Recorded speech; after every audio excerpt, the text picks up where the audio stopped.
25 years ago, 35 people were killed in a mass shooting in Port Arthur, Australia. Within 2 weeks, state and territory governments and the federal government had agreed to a new national firearm regulation standard. I'm Stephen Morrissey, managing editor of the New England Journal of Medicine, and I'm talking with Joel Nagin, a professor and head of the School of Public Health at the University of Sydney. Dr. Nagin has co-authored a perspective article about firearm injury prevention policy in Australia and lessons for the rest of the world. Dr. Nagin, can you start by telling us about the Port Arthur shooting and its aftermath? Why did this event generate such a strong national response when previous instances of gun violence had not? It's a really important question to ask. And the Port Arthur massacre really did grab the attention of the Australian population. Now, certainly, it was the largest firearm massacre in the country, but you're right, it was not the only mass violence incidents in the previous 5 or 10 years. But it really did galvanize the population into action. And the population of Australia at the time and the media really did see this as an important moment. And really what moved the dial was the new prime minister at the time, John Howard, who was a center-right politician who had only been elected a few weeks earlier, really took this on as a seminal moment in firearm violence prevention in Australia. And there was a lot of advocacy from academics, from community groups, but it really did have that window of opportunity from a political leadership to act after this incident.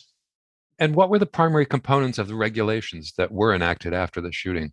Well, this is a really good example of a public health response to an incident. It had a comprehensive response. It wasn't just about one piece of the puzzle.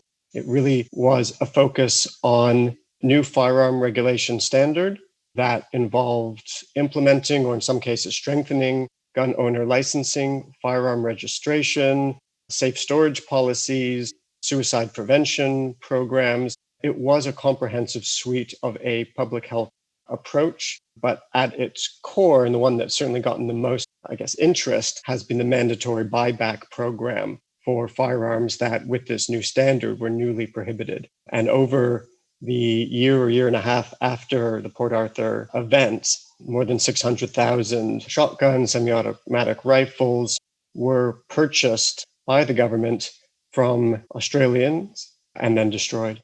So you say in your perspective article that in addition to that mandatory gun buyback program, tens of thousands of gun owners voluntarily turned in non-prohibited firearms with no compensation from the government. So what contributed to the strong public support even among gun owners?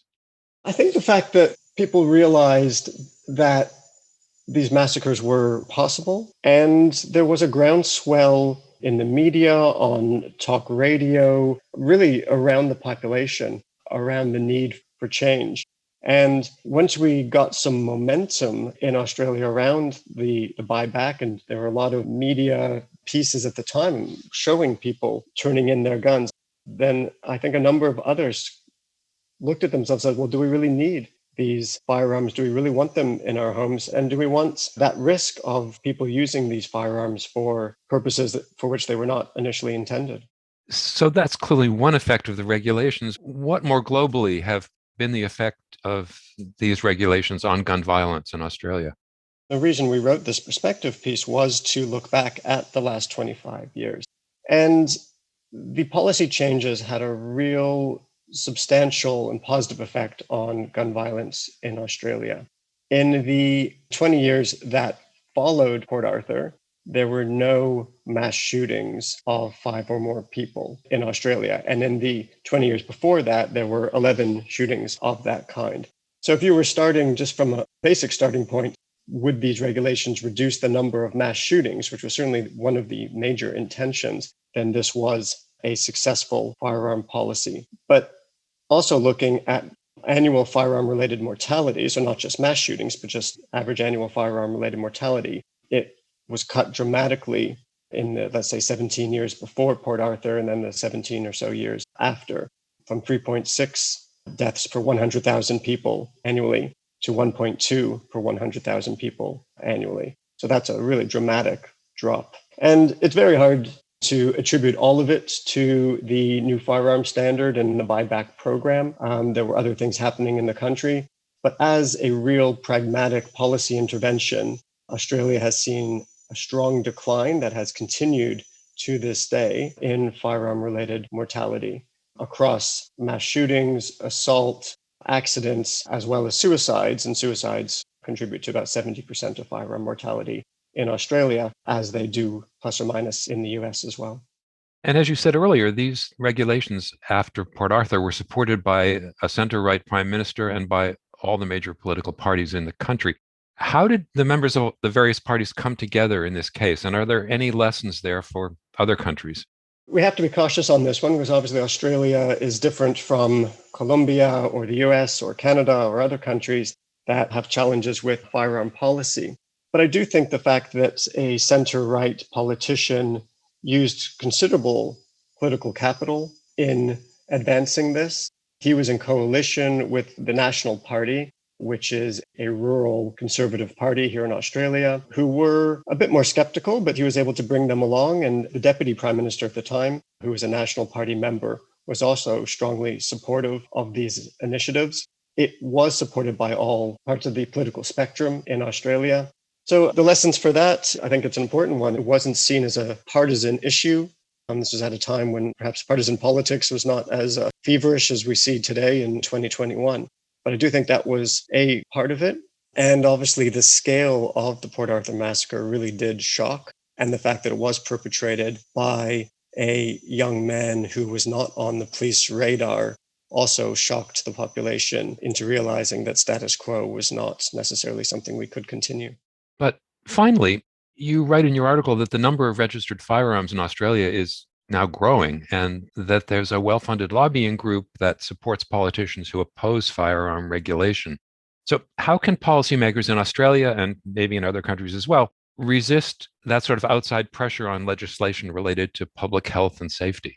One of the reasons we wrote the article and one of the reasons we're doing some advocacy work and publicity around the 25-year anniversary here in Australia is because there has been some policy complacency over the last few years. Australians do self-congratulate to some degree about their firearm policy over the past 25 years, but it is fragile and it is vulnerable. And one of the outcomes of the firearm regulations that emerged from the Port Arthur massacre was that people needed a reason to own a firearm.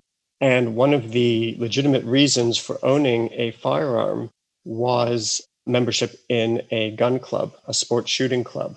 And so what that actually meant was a very large increase in the membership of gun clubs and shooting clubs. And so those gun clubs have now had a huge increase in membership and therefore in paid dues for membership. And that has served to create this wealthy lobbying group with a national membership of about 200,000 gun owners. And that has now funded politicians. And in the state of New South Wales, where I live, there is a political party that is called the Shooters and Fishers Party that is essentially supported by this part of the population. And they have been trying to chip away at some of the firearm regulations at the state level across the country. So there is vulnerability here. And so we do want to make sure that this success of public health practice in Australia is not something that we just sleepwalk into disaster, but rather that we are, as a country, still on top of what we want to do in terms of firearm regulation and how we want to strengthen our programs to continue to reduce the use of firearms in suicide, in domestic violence, and across the population. Thank you, Dr. Nagin.